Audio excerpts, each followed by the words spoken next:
சமூக ஆர்வலரான அன்னை விஜி சரவணன் அவர்கள் கடந்த 4 ஆண்டுகளுக்கு மேலாக ஸ்ரீவைகுண்ட தொகுதி மற்றும் அதன் சுற்று வட்டார பகுதிகளில் உள்ள ஆதரவற்ற ஏழை எளியவர்களுக்கு இல்லம் தேடி மதிய உணவு மற்றும் இரவு உணவு திட்டத்தை ஏற்படுத்தி உணவு வழங்கி வருகிறார். இந்நிலையில் தமிழக வெற்றி கழகத்தின் ஐம்பெரும் கொள்கை தலைவர்களுள் ஒருவரான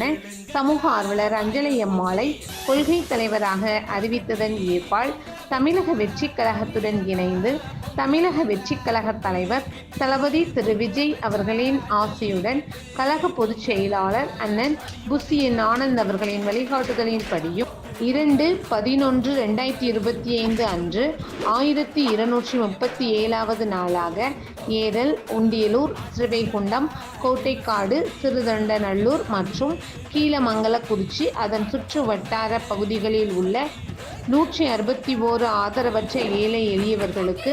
தமிழக வெற்றி கழகம் தூத்துக்குடி மேற்கு மாவட்டம் சமூக ஆர்வலரான அன்னை விஜி சரவணன் அவர்களின் சார்பில் மதிய உணவாக முட்டையுடன் கூடிய சிக்கன் குழம்பு சாப்பாடு வழங்கப்பட்டது.